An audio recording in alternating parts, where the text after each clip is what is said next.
I think you'd want anyone in any walk of life not to have to take painkillers to do their job. Like we were just talking just before we came on here about how a lot of people just in everyday life are taking painkillers to get through the day. Some of my, I don't know, people, family, friends and things just have sore knees, whatever, need painkillers to get through the day. So I don't think it really shocks me that a rugby player has had that history as well. However, I do think it'll be eye-opening for quite a few people. And the temptation then is to draw bigger comparisons and say, is this...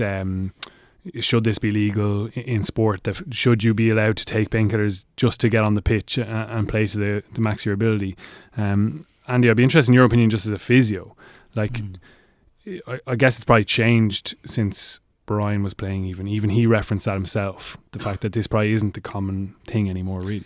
Well, firstly, I think Brian should be commended. I thought he was really honest. I thought he spoke very sincerely and I don't think he did it in any sense to try and whip up a kind of a storm. He was just being frank, and he, the one area that I think will have changed from what Brian mentioned. I think first of all it is legal to take a painkiller. It's fine, or certain types of painkillers.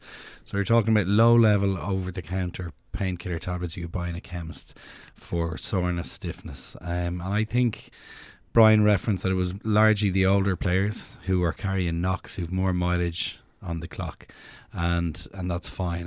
Where I think things will have changed from a medical point of view is as research has developed, for example, into anti-inflammatories and the use of those. They shouldn't be taken in the absence of inflammation. I mean, Brian would have taken the painkillers, and so would many of his peers, and I would have done it myself as a player, because you're in a little bit of pain. If you're in significant pain, there's no chance you're playing a rugby match. You're not able to. So if you're in low level pain because of the physical exertion from the previous week or from training, I think it's fine. What you don't want to do is to start popping diphenine. And as much as that's a problem, or was a problem in rugby, if you go into any golf club around the country and meet a bunch of 50 and 60-year-olds, they're taking what's called like a prophylactic. It's a protective diphenine, just so it makes me feel better and get through.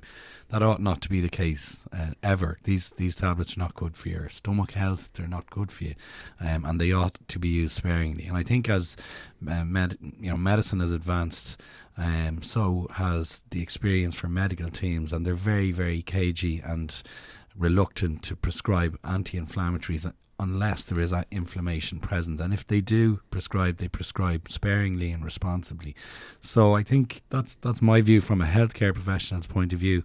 Anything can be abused in any situation, but ultimately I thought Brian was really honest and should be commended for it.